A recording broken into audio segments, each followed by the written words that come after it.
Hello, welcome to your handy lesson of today, in which we're going to go to the second part of syntax, and we're going to have an emphasis on clauses.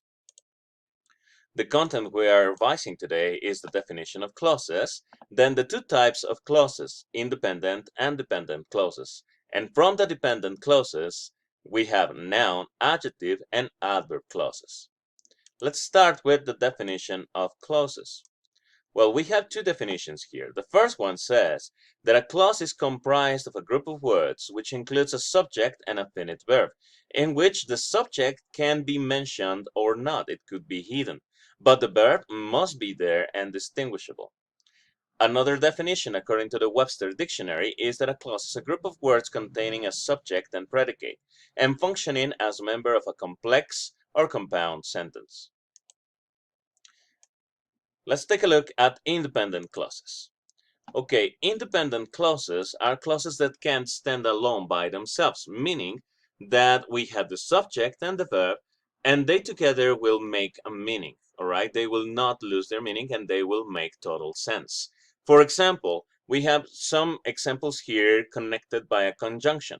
On the first one, it says, the beach is a lot of fun, yet the mountains are better. We have two clauses here, two independent clauses. The first one says the beach is a lot of fun. If we say that sentence alone, it makes total sense. The same happens when we say the mountains are better. They make total sense. They're just connected by a conjunction. But if we have them separated, they make sense. They have a meaning. So these are independent clauses. Those are the easiest clauses to find. But now let's take a look at dependent clauses. Dependent clauses are also called subordinate clauses. So if you see that name, dependent clause or subordinate clause, we're talking about the same thing. All right, so if the independent clauses are clauses that can stand alone, dependent clauses will not be able to stand alone. Meaning that if you say that sentence, that clause, if you say that clause alone, it will not make sense by itself. So let's take a look at the examples here. And the first one, it says, when the airplane lands, we will get off it. All right, so when the airplane lands, we will get off it. The clause in bold is the one that is the dependent. If we say when the airplane lands, okay, just by itself, it will require more information to give us the complete meaning. Otherwise, it will be like nonsense, right? We can take a look at the second example. It says, because I cannot go to the concert.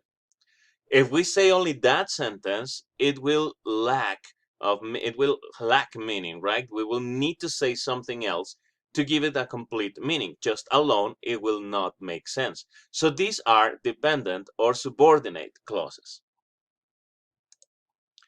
Now, dependent clauses are divided into noun, adjective, and adverb clauses, which will have the functionality like the part of the speech they are referring to. Let's take a look at noun clauses first. So, as the name says, a noun clause is a group of words acting together as a noun. So the whole clause will act together in the sentence as the noun. All right, so one of the easiest way to spot a noun clause is to look for these words: that, when, where, whether, which, who, whom, why. But we need to make sure that the clause is acting as a noun. Now, a noun clause can act also as subject of a verb. Let's take a look at these two examples. What Alicia said, all right, we're only focusing on the clause in bold. What Alicia said is the noun clause. What Alicia said made her friends cry. So the whole clause is functioning as the subject of a verb, the subject that creates the action. That's what it means. Let's take a look at the other example. A noun clause can act as an object of a verb. For example, she didn't realize what? That the directions were wrong. This is the object, okay? And also in the second example, he didn't know. What didn't he know? Why the stove wasn't working. All right, so this is working as an object of a verb. In this case, the noun is the directions, and the noun in the second one is the stove. In the first, the subject of a verb, the noun is Alicia and the noun is Megan, but altogether they create noun clause. The third type of functioning of a noun clause is an object of a preposition. For example, Harry is not the best provider of what Margie needs. Josephine is not responsible for what Alex decided to do. This means that the clause is right after the preposition in the sentence, right after the preposition of, right after the preposition for. So these were noun clauses. We have noun adjective clauses. Okay, in an adjective clause, first let's take a look at the definition. It is also known as adjectival clause. Okay, it's a type of dependent, a subordinate clause, but it will work as an adjective. It will give the description of the noun, right? So that's the definition of an adjective. But in this case, the whole clause will give details to describe the noun. That's what adjective clauses are. Let's take a look at the examples. Well, they are usually spotted by checking the sentence that starts, the clause that starts with a relative pronoun. Usually, they will be enclosed by commas. In the example, the commas will work as the yellow frame. So the cake, comma, that she bought, comma, was delicious. The people, comma, who live next door, comma, are good neighbors. Meaning, if we eliminate the adjective clause, we have then the main clause or the independent clause. Let's take a look at the first one. If we say the cake was delicious, that is an independent clause and makes total sense. If we only say that she bought, it doesn't make any sense, and that makes it a dependent clause. But in this case, it's giving information for the subject. It's describing the subject. The cake that she bought was delicious.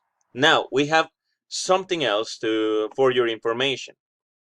Sometimes these adjective clauses are necessary in the whole clause to make sense.